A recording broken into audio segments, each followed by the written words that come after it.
The U.S. Chargé d'Affaires says the recently concluded Nigeria-U.S. Binational Commission was a review of the cooperation between the two countries on a strategic level. Speaking with TVC's Foreign Affairs reporter, it says the constructive discussion focused on all aspects of cooperation, especially efforts to boost trade, health and security. Mayor Thomas reports. The Nigeria-U.S. Binational Commission has existed for about 14 years.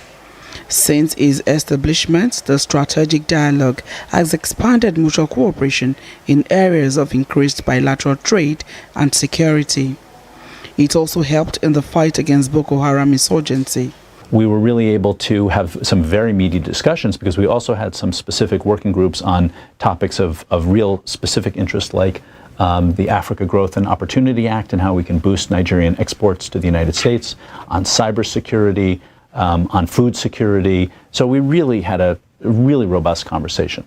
So I think what this does is it helps us align our objectives and make sure that we're moving forward together, identify new areas of cooperation. And I think you're going to see some new stuff coming up over the course of the next year. Certainly Nigeria buys U.S. products as we buy Nigerian products. Two-way trade between our countries in 2023 was over $8 billion, and it's pretty evenly balanced. Nigerians invest in the United States, Americans invest in Nigeria, which creates jobs for both countries.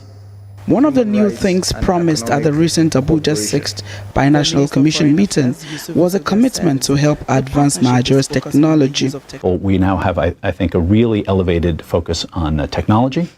And the Deputy Secretary Campbell, mentioned that we're going to be hosting a large symposium on AI here over the summer, and then we're going to have a very large BNC follow-up gathering on technology in Washington, D.C. in October to bring private and public sector together and really strengthen and drive forward cooperation in that space. We're really looking at agriculture and food security as key topics. One area that has been a challenge to Nigerians in the movement of people is the about 24-month wait period for visa interview dates. The Chargé d'Affaires explains effort in this regard. What I'd like to say is that we've taken tremendous steps over the last year to increase the availability of visa interviews and to facilitate the process.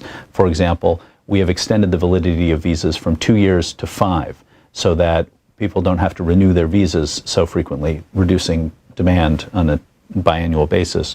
We have reestablished an interview waiver program, so if your visa has been used correctly and it's expired any time in the last 4 years, you don't actually need a visa appointment. You can drop your passport off and have your interview most likely waived.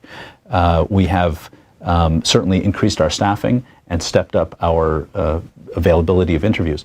To some extent, there is just a problem of math here. There are more people that want U.S. visas than we could possibly staff ourselves to accommodate. In 2023, we issued 87,000 visas to Nigerians. That's a lot. The 7th U.S.-Nigeria Binational Commission is slated to hold in Washington in 2025. Mayor Thomas, TVC News, Abuja.